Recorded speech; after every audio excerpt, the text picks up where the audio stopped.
Elder Brown told his wife goodbye at the farmhouse door as mechanically as though his proposed trip to Macon, 10 miles away, was an everyday affair, while, as a matter of fact, many years had elapsed since, unaccompanied, he set foot in the city. He did not kiss her.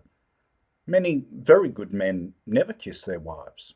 But small blame attaches to the elder for his omission on this occasion, since his wife had long also discouraged all amorous demonstrations on the part of her liege lord, and at this particular moment was filling the parting moments with a rattling list of directions concerning thread, buttons, hooks, needles, and all the many etceteras of an industrious housewife's basket. The elder was laboriously assorting these postscript commissions in his memory, well knowing that to return with any one of them neglected would cause trouble in the family circle.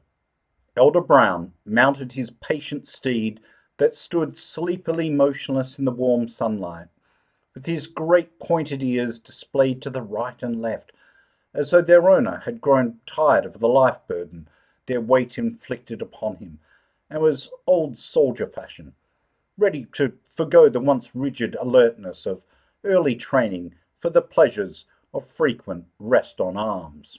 "And elder, don't you forget them caliper scraps, or you'll be wanting kiver soon, and no kiver will be comin'." Elder Brown did not turn his head, but merely let the whip hand, which had been checked in its backward motion, fall as he answered mechanically. The beast he bestrode responded with a rapid whisking of its tail and a great show of effort, as it ambled off down the sandy road, the rider's long legs seeming now and then to touch the ground. But as the zigzag panels of the rail fence crept behind him, and he felt the freedom of the morning beginning to act upon his well-trained blood, the mechanical manner of the old man's mind gave place to a mild exuberance.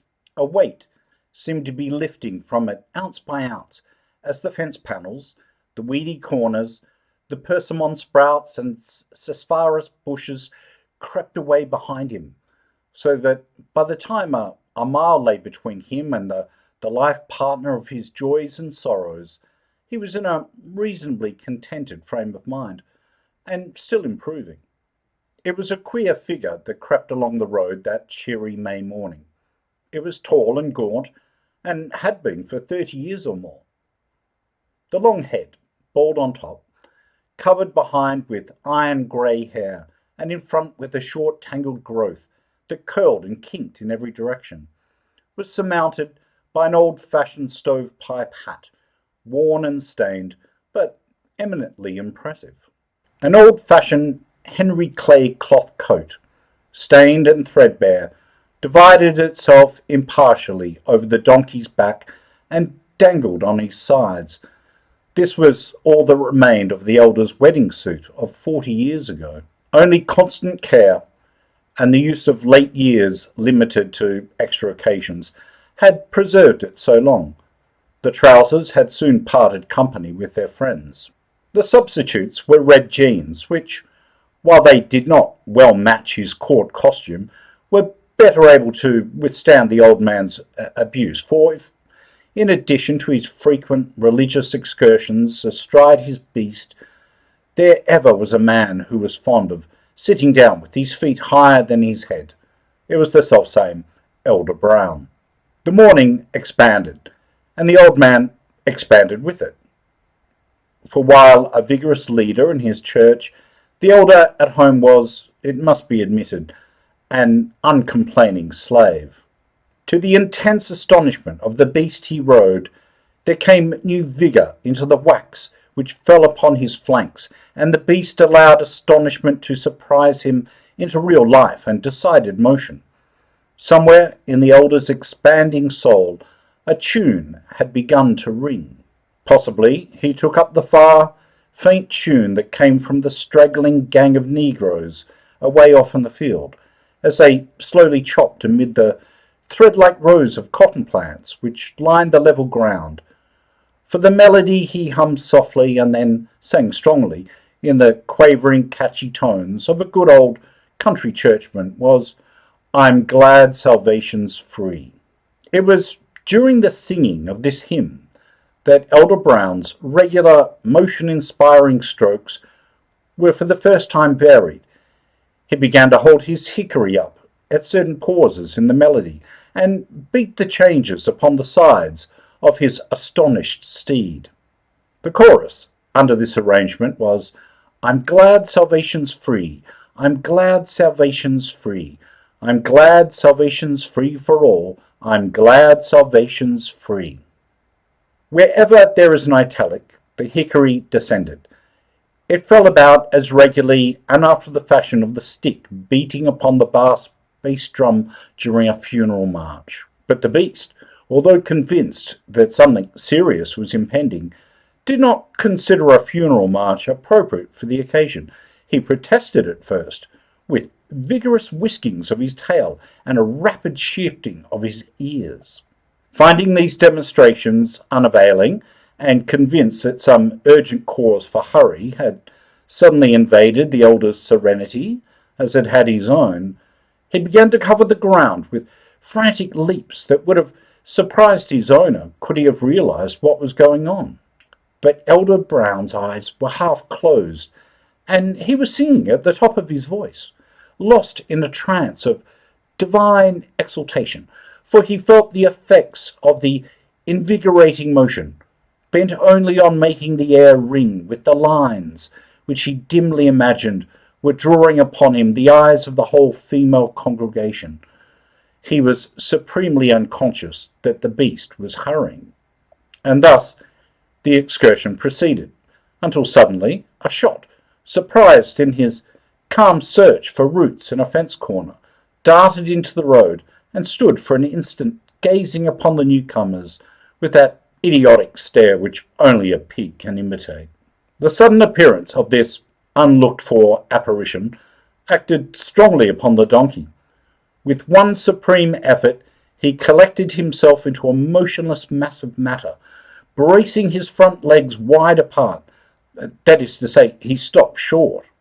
There he stood, returning the pig's idiotic stare, with an interest which must have led to the presumption that never before in all his varied life had he seen such a singular little creature. End over end went the man of prayer, finally bringing up full length in the sand, striking just as he should have shouted "Free!" for the fourth time in his glorious chorus. Fully convinced that his alarm had been well founded, the shot sped out from under the gigantic missile hurled at him by the donkey, and scampered down the road, turning first one ear and then the other to detect any sounds of pursuit.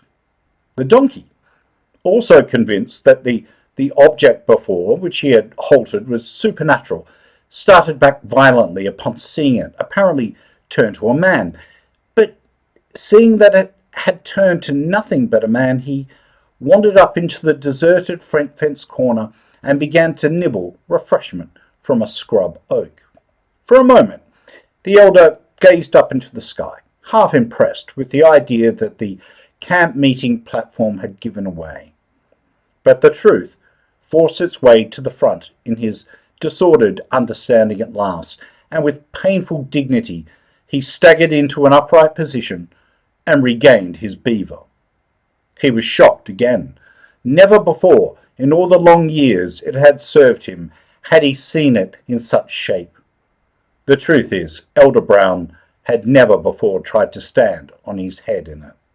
As calmly as possible he began to straighten it out, caring but little for the dust upon his garments. The beaver was his special crown of dignity. To lose it was to be reduced to a level with the common wool hat herd. He did his best, pulling, pressing, and pushing, but the hat did not look natural when he had finished. It seemed to have been laid off into country sections and town lots. Like a well-cut jewel, it had a face for him. View it from whatever point he chose, a quality which so impressed him that a lump gathered in his throat, and his eyes winked vigorously. Elder Brown was not, however, a man for tears. He was a man of action. The sudden vision which met his wandering gaze, the donkey calmly chewing scrub buds, with the green juice already oozing from the corners of his frothy mouth, acted upon him like magic. He was, after all, only human, and when he got hands upon a piece of brush, he thrashed the poor beast until it seemed as though even its already half-tanned hide would be externally ruined. Thoroughly exhausted at last, he wearily straddled his saddle, and with his chin upon his breast, resumed the early morning tenor of his way.